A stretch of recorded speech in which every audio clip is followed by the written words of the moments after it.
blocks out of bricks, make food for the yard. Fuck a knock playing tricks, will that reveal your facade? My hustle hall like smuggling coke and cement bricks, slanging heroin from China and coffins of war veterans. I grind like bad breaks where MC's heads stuck to them, dragging by the skin of their teeth before I drill them. I travel like gypsies at night, shine like gold sun reflections at night from kryptonite. Cut your eyes out, peripheral visions out of sight. Bust your rib cage open, hard explosion from dynamite. Chainsaw and blow torches. This is Royzy Rothschild. This is the Shakedown, Liverpool to the United States of America. I got my boy with me. He goes by the name of Eternal from Killa, Beez. How are we, my guy? You good? What's good? What's good? What's good, people? How's all my fam and homies out there in the UK doing?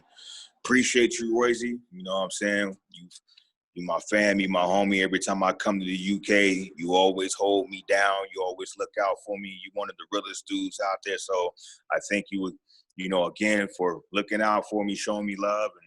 And, I really appreciate you, Royzy. You good people, man. You know what? It's a pleasure, mate. And I just want to say, big thank you for all the kind words as well. You know what I mean? We try our best. You know what I mean? And every time you come out here, we have a good time as well. You know what I mean? You always rock the show as well, don't you, bro? There's one thing that you always do every time you come out, and that's rock the show, innit? Thank you, man. What you always say to me, the first thing that you say to me when I see you? You said what now? The first thing that you always say to me when I see you is, I'm going to rock this show tonight.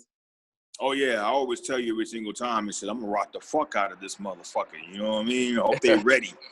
You know what I'm saying? So I haven't seen you for a while. Obviously, you've been working. You're always touring and always performing, yeah. But obviously, with this COVID-19 situation, I'm presuming that you're not performing at all at the minute. Nah, I haven't done. My last show was in the UK on March 2nd. In the Borough. I was in Borough Furnace. That was my last show.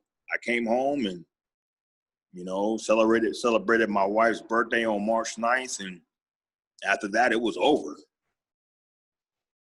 And you've done nothing, so you've been locked down since? You know what I mean? Oh, no, I'm not locked down. I mean, I've been working on music. I just been doing the family thing. I'm writing a solo EP right now.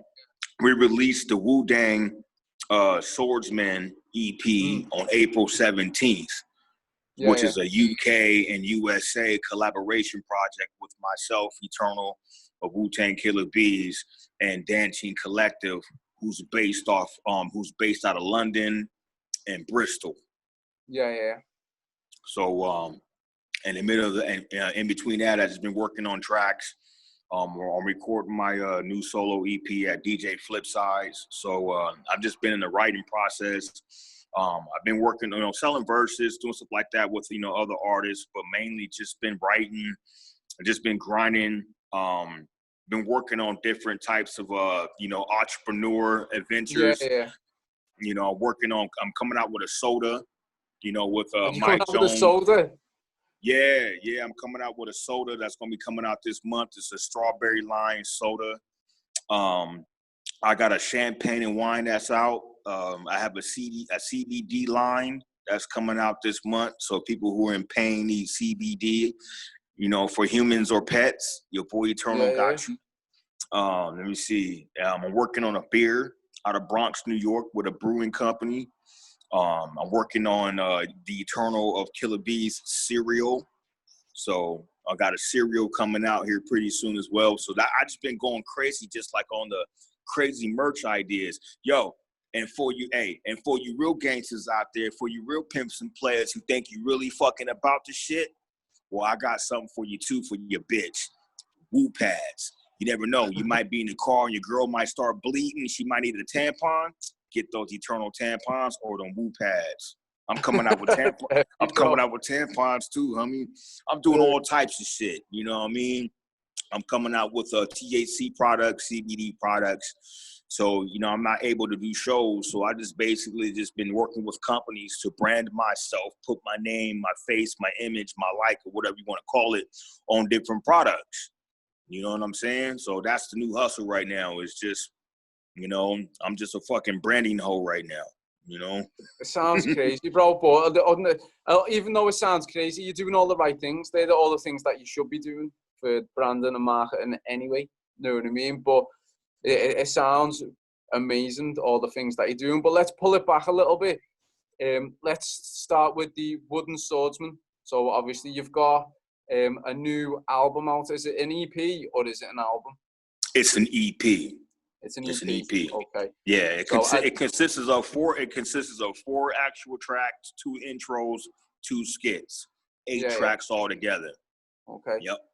So what type of things on that? So I have actually seen 2 videos. I've seen 2 music videos off the album, which I'm presuming that you shot when you was on tour here a couple months ago. Yeah. Yeah. So what type? Obviously, it kind of sounds like martial arts, woo style music. But what's the ethos, the basis of the EP? Like what type of things are you? I've heard 2 songs, but what type of things are you talking about on the songs for people that haven't heard them? It's really the Wu-Dang Swordsman EP is more of just a real raw, old school sounding boom bap project. I mean, yeah, we have a couple skits and stuff like that got the little kung fu stuff in there. So basically, from the beginning that you play it, it's like a movie that goes all the way through. It's like a dope ass kung fu flick. You know what I'm saying? But the beats are just that hard, old school boom bap, rugged sound. You know, a lot of bass hitting hard. And then the lyrical content, like I said, it's just really just it's hip hop, it's street, you know, not too much of, you know, slice and dice and cut you up with my sword, blah, blah, blah. It's more just straight up, just raw, just street anthem and just really just hip hop. And, you know, we just really brought, you know, you got the story from the UK perspective from you guys' area and how the streets are out there. And then you got the perspective from here in the US from, you know, from me, because I'm out here. And we just basically, you know, it was a beautiful thing to be able to merge two different countries, 2 different groups from 2 different areas to come together to, you know, to accumulate one solid project. And the Wu-Dang Swordsman, when I was out there in 2018 with you, that's when I actually brought up the idea of putting together an EP, you know, of Wu-Dang Swordsman. So I thought of the idea, you know, I picked out all the beats, you know, the beats that were sent to me at first I thought was whack as fuck. And I told the producers? Who were the producers? AM, yeah, he's from Sweden. And he produced all the beats. And he's a dope-ass producer, you know. He just sent me, like, I don't know, like 20, 30 beats. And I was all like, not feeling it. I said, if we're going to do an EP, I need to have this. So I started sending him, like, you know, beats by Alchemist, DJ Muggs, RZA, you know, DJ Premier, and saying, look, I need something banging like this. So it was an accumulation of going back and forth, you know, him working on his beats, me picking, and finally I came to the 4 beats that I thought that fit the project really, really good, and we went with that. Yeah. It sounds sick. Like I said, I've seen 2 of the videos so far that I've seen. Yeah, so Wu-Dang Swordsman, the actual song, the video, self-titled, which was filmed in London, I don't know what part. It was like more like a rural area. And then the second video was Hustle Hard, and we filmed that one like in downtown London, so you can see all the sites. I took footage in front of Buckingham Palace, stuff like that. So, you know, I mean, just wanted, you know, just to get the feel of the UK fully in the videos, you know what I'm saying? So, especially from the American point of view, so people could be like, yo, okay, you're really out there in the UK, you really filmed this out there. And then for people who haven't been out there, for them to actually see some shit too. So it was a cool experience. Speaking on experience, what did you think of Buckingham Palace? I've only seen it myself once when I was on tour, and I was in London, in Camden. But I was kind of like a tourist in my own country. Like I went. So what did you think? Bucket Man Palace was cool. There was a lot of people out there. Yeah. You know what I'm saying? A lot of guards be inside the castle gates with their fucking like M16 automatic machine gun looking things and stuff. Yeah. But you know, I didn't see no queen, no princes, no princesses. I got to experience the troop in a color, as you guys call it, with the horses and all that shit. So that was cool. There was a huge area that was blocked off that people couldn't enter, but the security that was managing that area, you know, with me, you know, being a Wu-Tang Killa B, they actually let me go through the gates to get a little bit of footage, a little bit closer. It wasn't like directly in front of the castle, but I was able to get a little bit of, you know, a little bit more of a closer, you know, look spot inside to film, so yeah. I can have the castle behind me and stuff like that. So that was cool, and they showed love. So, but yeah, Buckingham Palace was cool. It was beautiful. I remember walking through the park and shit just to get to the castle, and someone was like, "Oh, 'cause I was, you know, I'm blunted. I'm smoking weed. I'm already high and shit, and I end up spitting on the ground." And someone was like, "Yo, you can get arrested and go to jail if you spit." I'm like, "For real?" I'm like, "All right." But it was cool though, because when we got down there, the police saw me and shit, and they took a gang of photos with me. They put the police hat on me and shit. They were all hugging on me, taking photos, take a photo with me. So yeah, the police out there in London love Wu-Tang. Big up to the London police for showing love. So but speaking yeah. on DJ Flipside, you just mentioned Flipside before. Yeah. Obviously, you're working on something new with him, but you've got some past projects as well, which he's put out, which was the whole of the Wu-Tang. Is it the Wu File series? Is it? Yeah. I've been doing mixtapes with DJ Flipside since like 2010, 2009, 2010, all the way starting from the Ambush series to his Wu Files, and there was some other DJs and stuff I worked with. But you know what I'm saying, me and DJ Flipside, we really tight. That's like my brother from another mother. And you know what I'm saying? So we've also done some bomb-ass tracks together, you know what I'm saying, with me, him, and Chino XL, me, him, and Intel, which is You Godson, you know what I mean? So, and then, you know, he got me on a track with Rusty Jukes and stuff like that. So he's definitely looked out for me. And, you know, and been a part of his mixtapes, been a part of his album, Hip Hop Isn't Dead. I'm also going to be on another album of his that's coming out. I think it's called, I don't know, I think it was like Same Old Shit or something, somewhere around there. I know he just released Leftovers, but you know what I mean? But he only lives like he lives like about 15, 20 minutes from me. So we're really close too, within, you know, distance as well. And so, you know what I mean? So, you know, we chop it up a lot, and, you know, we build, and, you know what I mean? So it's good because of him, you know, I got studio time. So. Well, I'm gonna hit you out the park with this one. Who are your top 5 rappers of all time? Oh shit! I knew you were gonna catch him with this one. Oh man, I gotta be careful what I say. I don't want to offend nobody. Yeah. Okay, I would have to go with Rakim. Yeah. You know, Rakim is one. Why? Why Rakim? Rakim is Rakim number one though? Is Rakim number 1 or just in the top 5? I would say Rakim, from era being Rakim, he had to be number 1. Yeah. And then shit, you know, Tupac had some powerful words, you know what I mean? I felt Pac, but I felt like I was more of a Nas. A Nas fan, so I like Nas. And then, of course, you know, you got the Wu-Tang Clan, you know, my fam. So, you know, they bring in the pain. You know, so I would say Rakim, Nas, Wu-Tang Clan. Shit. Damn, dude. Who else is nasties I listen to? Always been a big, you know what I'm saying, Chino XL fan. You know, to me, he's just a really dope lyricist. Fuck. What about Snoop?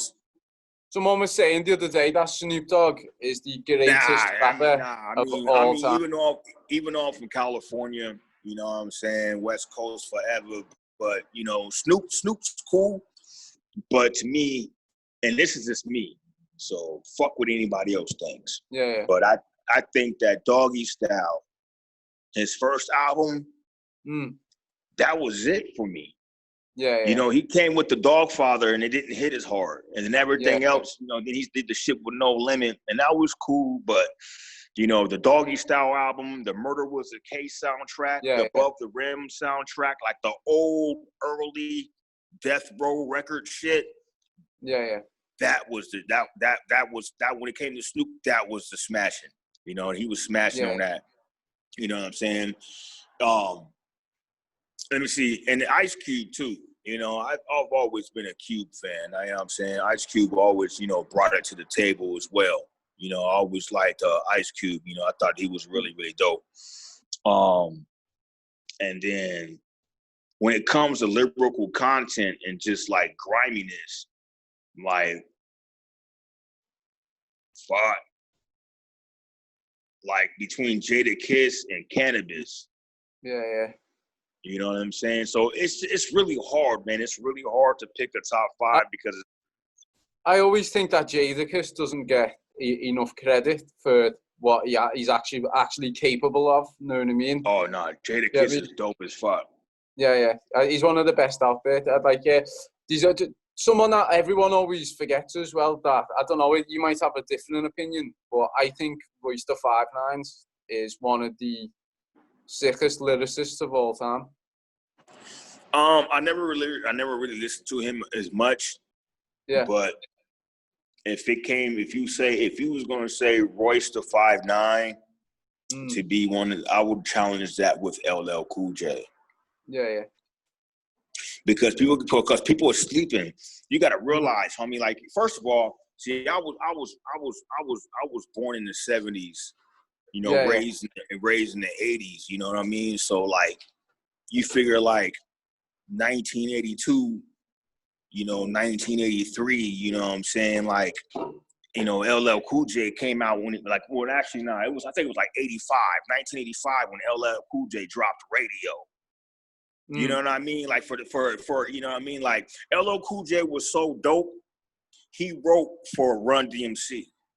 A lot of motherfuckers don't. A lot of people don't know that. You know what I'm saying? But a lot of Run DMC.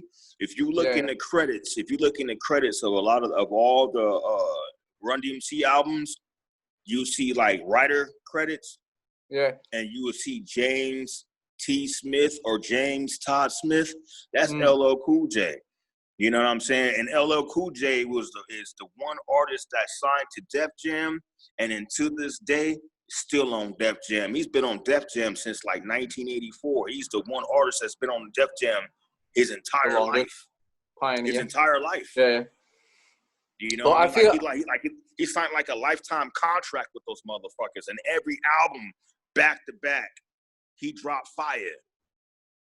I feel like though LL Cool J has been credited though. Like people know what he brought to hip hop music and all of his accomplishments. I don't think that LL Cool J is underrated. If that makes any sense. I don't think he's underrated. I think everybody knows how good he is and what he's done for the game. But I think that these are few out there, the likes of Royce the 5'9", that are underrated, or Crooked Eye, if you've heard of Crooked Eye. Well, I mean, like, okay, like if you want to start naming like MCs like today that, you know, just spit fire or whatever, then, you know, okay, you know, people will be like, oh, Eminem's the dopest MC, Royce the 5'9", Joey Budden, the whole Slaughterhouse crew, you know what I'm saying? I wouldn't say Joe Budden. I thought he was all right. You said what? Joe Budden's, or to me, is just all right. I don't think he's one of the best. Nah, he was never, you know, Joe. I don't own a Joe Budden album, so you know what I'm saying. So you know what I mean. It's just, you know, I think that when it comes to, you know, when we come to music to where we are today, there was a lot of people who paved the way. There was a lot of people, you know what I'm saying, who open up the doors for a lot of the artists that are out today. And those OG artists need to get their respect, just like Public Enemy. You know what I'm saying? You know, KRS-One. You know what I'm saying? Like, you can't fuck with KRS-One. So I guess he would be in my top 5 too. You know what I mean? Like, we're talking about powerful lyricists who got a message. You know what I mean? People who actually made a change and a difference in the game. Public Enemy changed the game. You know, NWA changed the game. You know what I'm saying? You feel me? Wu-Tang Clan changed the game. You know, annihilated the game.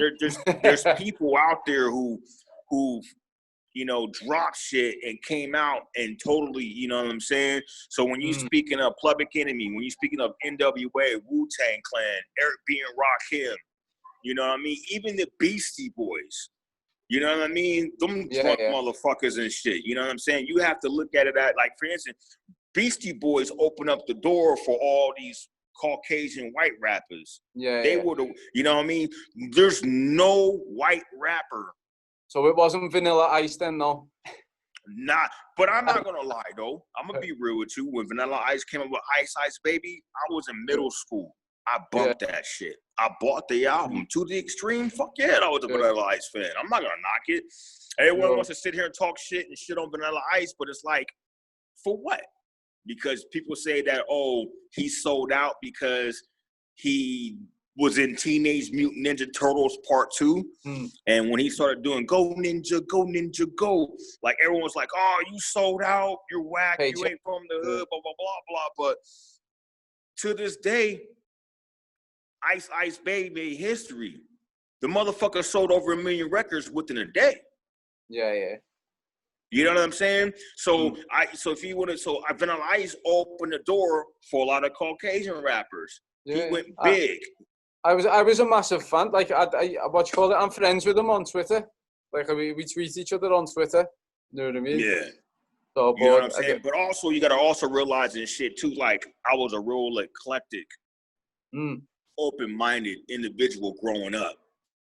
You know what I mean? So I ran around the neighborhood. I ran around the streets and shit. I had friends of all races, all colors and shit, hanging out with the Asian kids and the white kids and stuff. So, you know, my first vinyl record was actually Kiss Destroyer.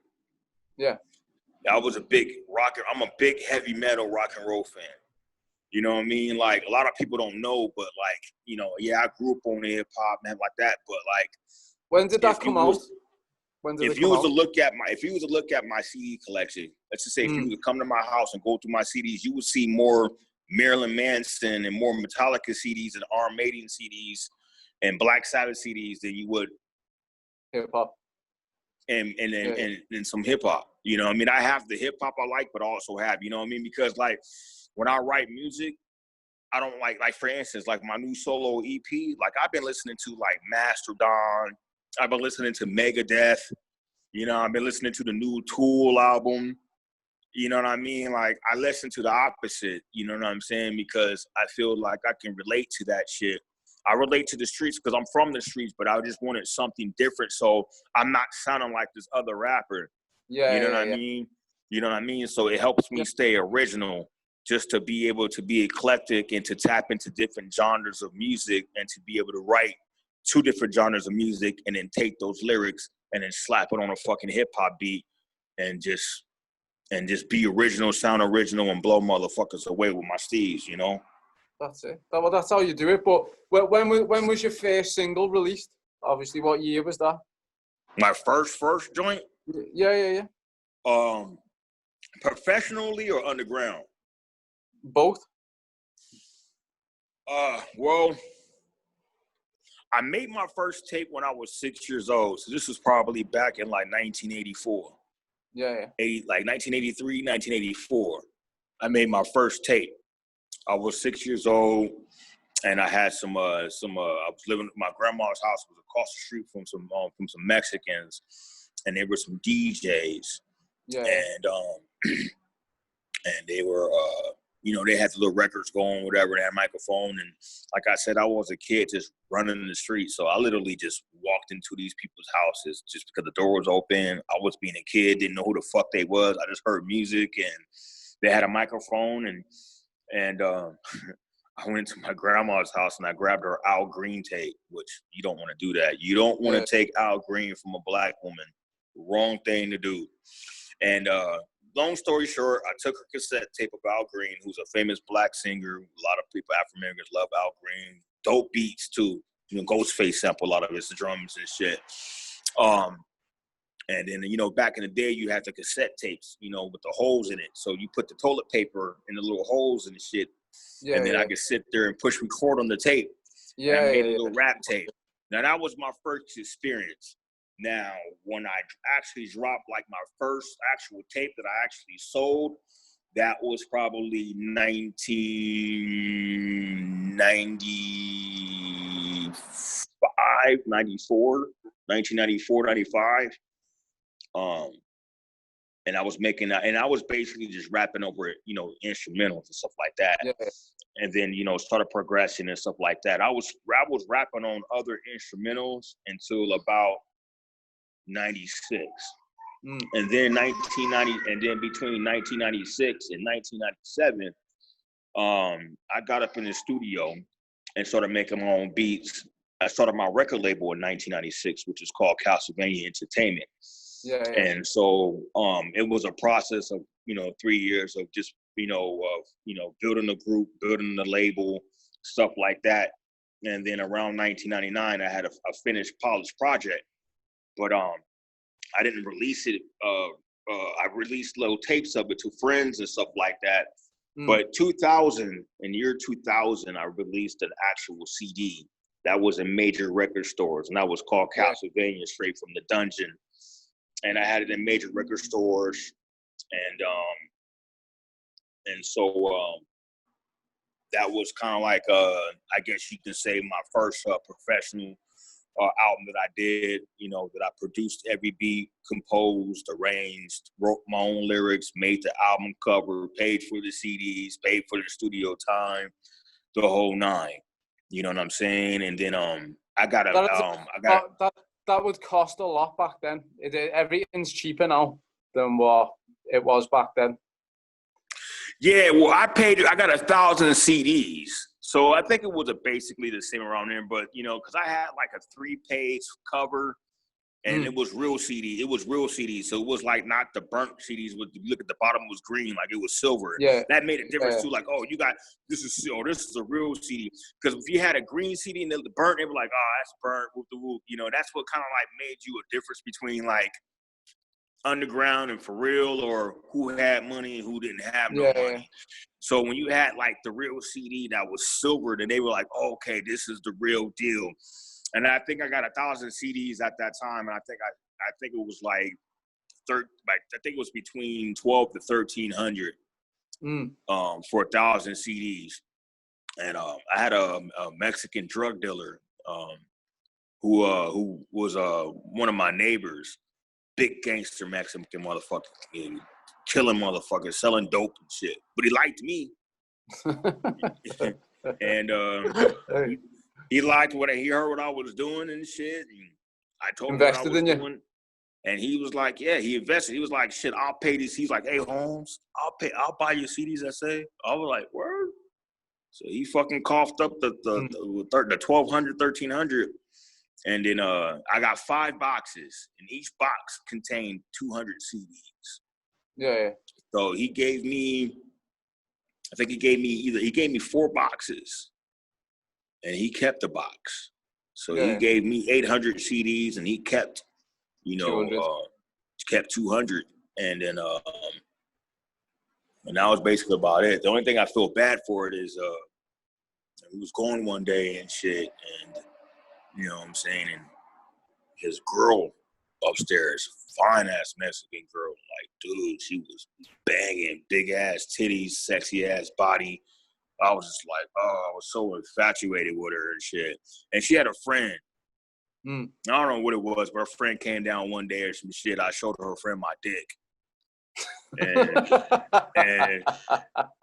I don't know what happened was, but I was outside or some shit. And, but anyway, make a long story short, I fucked her friend in the hallway at my dad's house. My dad was outside doing yard work. She came over, so like I fucked her in the hallway so I can look through the peephole to see if my dad was coming. So I was literally fucking her right by the door. So you know what I mean? So if I saw him come, I could be like, hey, move, you know what I mean? And I was like fucking, I don't know, I was like 19, 20 or some shit. Yeah. I fucked the shit out of that bitch. Well, I guess she went back and told her homegirl, which was dude's girl upstairs. Yeah. And one day I was outside and some shit, and she opened up the door halfway, just her head out. She's like, hey, come up here. And I was like, all right. And I came upstairs and some shit, and she pulled me inside, homie. She was butt naked from head to toe. She was like, you know, my homegirl told me you got a nice dick or some shit. So I was like, and I'm freaking out because her man is a fucking killer, drug dealer, big Mexican dude, like, you know what I mean? But yeah, buddy, I fucked her, homie. God, it was beautiful. And then the thing about it though was like, too, like in the middle of fucking her, and because like I started fucking her on the couch, and then we went to her room, and then in the middle of fucking her, he called. Yeah. So she's got the phone on. You know what I mean? And I got her bent over in front of me doing her doggy style or some shit. So she's on the phone talking to this nigga while I'm fucking her and shit. You know what I mean? And then he was like, oh, I guess he said he was on his way home. Yeah. And I freaked the fuck out. So, yeah, I finished. I got up off her and went down. But that was one of the coolest, man. That was one of the coolest times of my life because she was a badass bitch. She was way out of my league. Sexy-ass Mexican girl. And she gave me the pussy, homie. I just felt bad because her man was the dude who paid for my first album to drop. Yeah, it's heavy, bro. Yeah, it's heavy, man. It's heavy. The game is raw. If you could go back, would you do it again or would you change it? Oh, fuck yeah. Hell yeah, I would do it. Hell yeah, I would do it again, bro. Fuck yeah. Shit. This happened back in 2000? So it was like 20 years ago. It was 20 years ago. I'm 42 now. Shit, niggas, fuck yeah, I would. I mean, I guess like, I guess on a respect level, the dude, like, no, but it's like, it's not like we were like super, super homies. He believed in me and some shit, but come on, dude. Yeah. I'm like, you know, I'm young. I'm in my 20s, homie. You got some girl butt naked in front of you from head to toe, titties, ass. You know, I'm trying to jump on I was like a fucking frog, homie. I'm jumping on anything I could, homie. You know what I'm saying? Shit. I'm to this day, I'm still amazed. To me, to this day, she's still one of the finest Mexican girls. Finest woman that I ever had a chance to fucking bone, homie. She was banging, bro. She was banging. I'm telling you, Royzy, if you see her, homie, you'll fuck her too. You could be best friends with her, man. And he'd be like, hey, mate, you're my friend, but I'm fucking your girl, mate.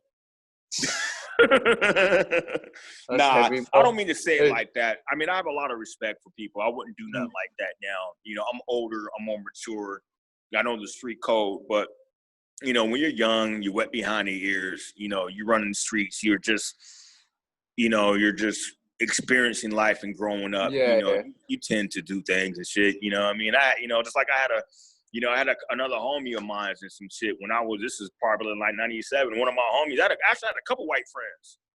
And I fucked both of their moms, you know? And so you got to figure out, I'm like 17 years, I'm like 17, I'm like 18, 19. I'm over here fucking my friends' moms. Like these women are like 40s and 30s and shit.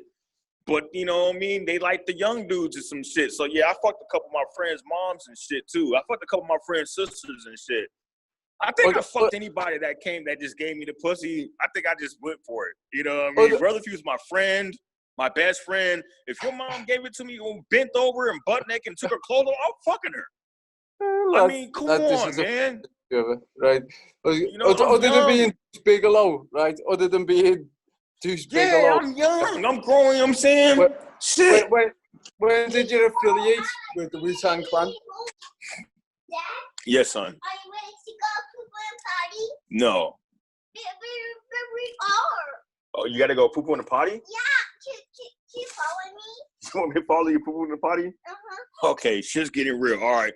But while you pooping in the potty, Daddy's gonna do this interview. Interview, yeah. All right, go ahead. So, You're not pooping. When did you get Woo affiliated? When did you start affiliating yourself with the Woo? Well, I met Killa Priest back in 1997 at a bus stop. Let me tell you this story. So I was at a. You got a pee-pee? Yeah. Okay, go ahead, potty. Go pee-pee.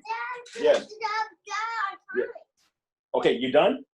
All right, let's go. All right, you want here? Let me. Daddy's gotta pour your potty thing out. Yes, because it's covered in yellow water. Yellow water is pee because you've been pottying all day, Papa. And Daddy's so proud of you. I heard you poop 3 times.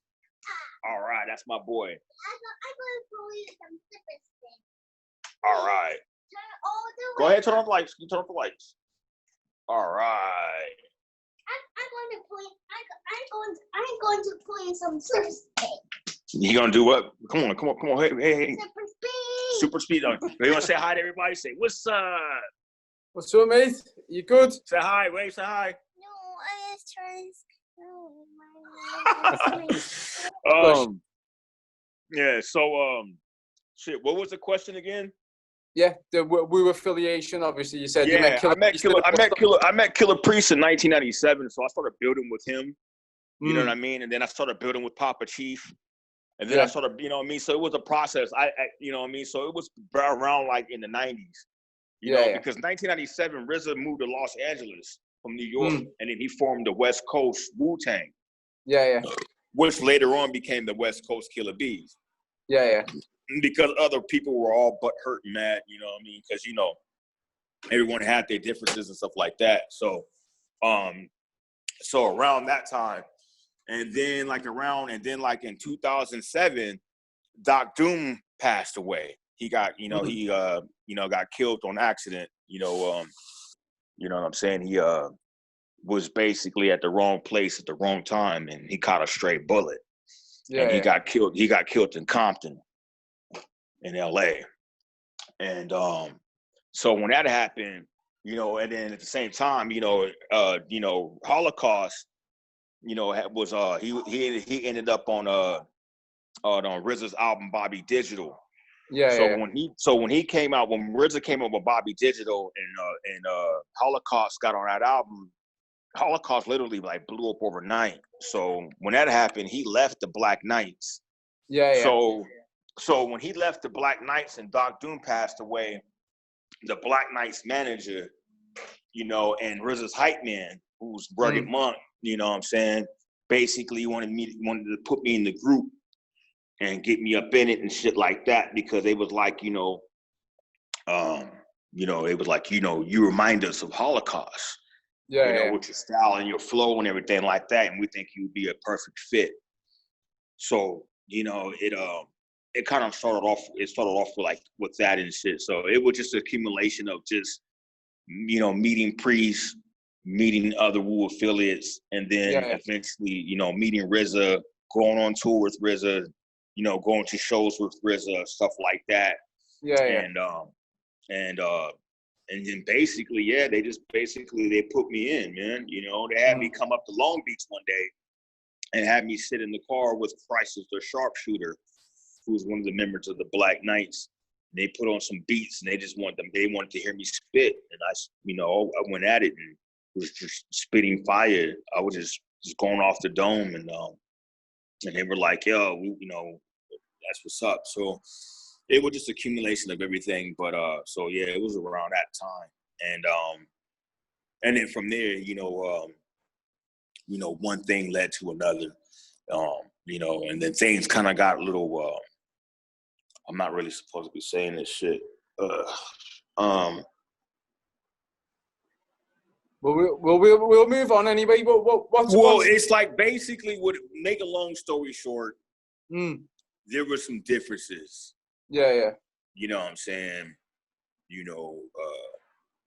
Between some people. And so it's kind of like one of them things I kind of like went my way. They went their way. And I just kind of like stayed focused and started and continued to build and continue to make moves that some people you could say were getting jealous, hating on, or whatever the case may be. But, you know, it's one of them things where it's like, you know, you just, people have differences, Yeah. so, you know what I mean? So, I just continue to move forward, man, continue to build and shit, and you might get along with, there's some people you get along with, and there's people you don't get along with. It's just like the Wu-Tang Clan. You got the biggest rap and the biggest rap group in the world, who changed lives, who changed history in hip hop, but they don't get along.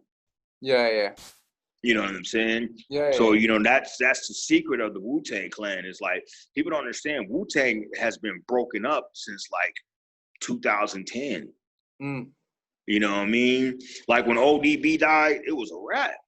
He was the one who kept it together, but the Wu-Tang hasn't really been together as an actual functional group for over 10 years. Like, you can't have them all in the same room together and expect them all to get along. Yeah. I mean, you have them all in the same room when it comes to meetings for shows and stuff like that, but you know what I mean? It's not like, everyone's hanging out with RZA. It's like, I mean, you can go on YouTube and look up videos and shit where you see Raekwon dogging RZA. You know what I mean? Wu-Tang versus Shaolin, he made a point. You know what I mean? So, it's just like Dre and Snoop. They make beautiful music together and shit, but Snoop and Dre, they don't hang out. You know what I mean? They don't kick it like that. You hear the Chronic and the Chronic 2000, it was like, oh, Dre and Snoop, but people need to understand Dre and Snoop don't kick it like that. Yeah. It's, they do music together, videos together, do some shows and some shit, but, off stage, everyone's kind of like doing, they're doing their own thing and shit. So, you know what I mean? So, Well, what's your plans for obviously for the next year coming out of COVID, and where you moving with this before we end the show? Well, I mean, I'm hoping that where the shit starts back up, where they start allowing more people back in the venues and we're allowed to travel. But in the meantime, I'm just, like I said, I'm working on an EP. I'm probably gonna work on. I'm looking probably to release an EP here probably sometime around September, and then probably drop maybe a second EP in 2000. So I'm looking to drop an EP this year and drop another one next year, as well as continue to make merch. My crazy ideas. You know what I'm saying? When, like I said, I'm coming out with a beer, a soda. I have a wine. I have a champagne. I'm trying to do cereal. I'm even trying to do fucking like eternal. G.I. Joe action figures and shit. Like G.I. Joe, but it's me. You know what I mean? You know what I'm saying? So, just little exclusive, limited edition type stuff just to keep myself relevant, to put out cool stuff for the band, for the fans, something that's rare that they can say, oh, there was only 12 of these made and I have one. Yeah. You know what I mean? So shit like that, you know what I mean? So, You've been getting creative, haven't you?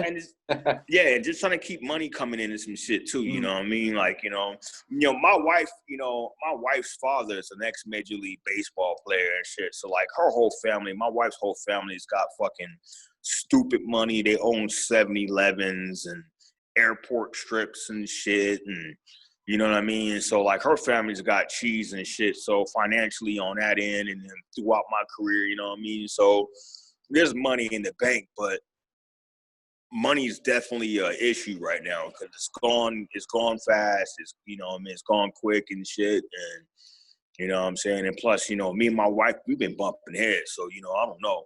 I don't know how long we're going to be together. We might split up and shit. And I'm married to a white woman. So you already know how it is. Yeah. So you already know if me and her divorce, her white ass is going to take my black ass to the cleaners. I might not have no money, and I'm keeping it real. This is quarantine life. You want to interview? Let's keep it real. Let's keep it raw and uncut. You know what I mean? You guys, motherfuckers, gotta know and shit. When you stuck in a house with your bitch, nigga, that shit drives you nuts. Your wife and your kids in one house and can't come outside. Fuck no. You want to fucking throw your wife in the fucking goddamn street and you want to just get your kids and toss their asses out too. They drive you crazy, but I love my kids. I care about my wife. You know, I love her, kinda. I know what you're saying though, because obviously a lot of people have been in this situation, haven't they? You're locked in the house, and you're not meant to. Fuck being locked in the house. The bitch has been driving me crazy for 5 years. Don't use quarantine for her. Don't use that. Don't give her an excuse. Oh, well, you've been locked in the house with her mate. Nah, fuck that. Okay, so what's the excuse for the other fucking 4 years and 9 months? No, she's fucking crazy.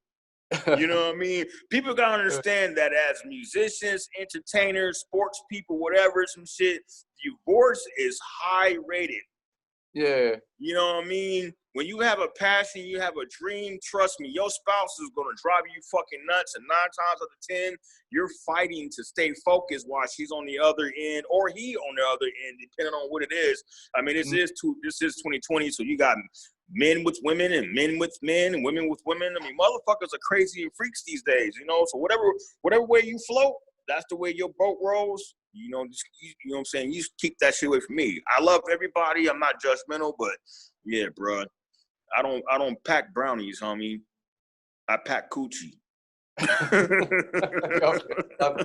Well, we've come to the end of the interview, right? But I just want to say it's been a massive pleasure linking up with man. That's it.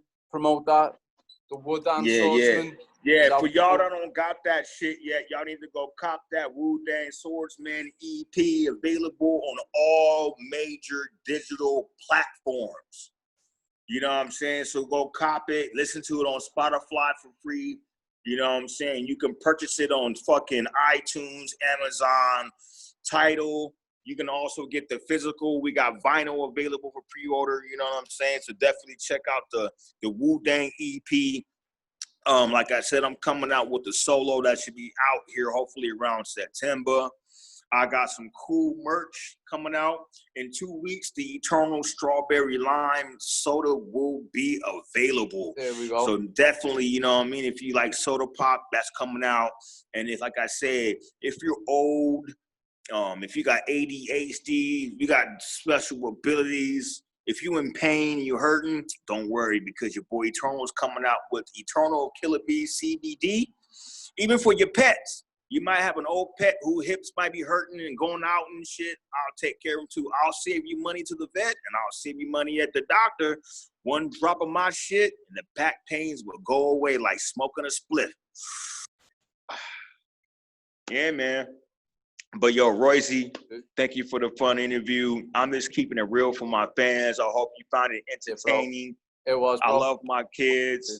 I kind of love my wife, but I'm thankful for her giving me a kid. I love my career. I love all the homies out there in the UK. One love to all my Wu-Tang family, to all the MCs, people of the UK and America. Be safe. You know what I'm saying? Protect yourself. Wear your mask. Wear your condoms. You know what I'm saying? Stay protected on all ends of the game. You know what I'm saying? This blunt's for y'all, man. You know, but yeah, man, I thank you for the interview. I got to go on here, you know what I'm saying, and watch my son take a shit, and then I got to wipe his ass. That's what I got to do as a daddy, you know, daddy duties. You know what I mean? Watch your son squeeze out the Twinkie, then you got to come with the napkin and wipe it. That's life. You know what I mean? It's not about just spitting bars and rocking shows, homie. It's about fucking wiping asses and shit, too, and changing diapers. It is, lad. You got to do that as well. All right, peace out, brother. I'll see you soon. Peace. Wu-Tang forever, Killa Beez, Eternal. Royzy. Yes. Check out my man, Condo Records. Big ups to the whole crew. Thank you to Blake, too, the engineer and sound dude. Much love and respect to you, King. I'm out of here. Peace, UK. I love you guys. I hope you're ready for the next interview. The next interview, I'm going to wear a tank top and I'm going to wear some Tarzan fucking thundy underwears and shit. With a rope and some shit, like I'm in a fucking jungle with some shit. I'm fucking with you. I'm playing. I'm just a funny guy. I'm just trying to entertain you guys, man. I hope you find this interview to be entertaining, funny, real, educational, but at the same time, funny. It is. That's it. As I said, it's been a pleasure. That's the end of the interview. I wish you all luck with all your entrepreneurial projects that you've got going on. And I'll link you up and speak to you in a few days. Okay? Word up, man. Much love and respect to everybody. And hey, don't forget, I'll fuck your mom, I'll fuck your girl, so keep them away from me, bro. I get down like that. Not playing. Go on, lads. I'll see you later.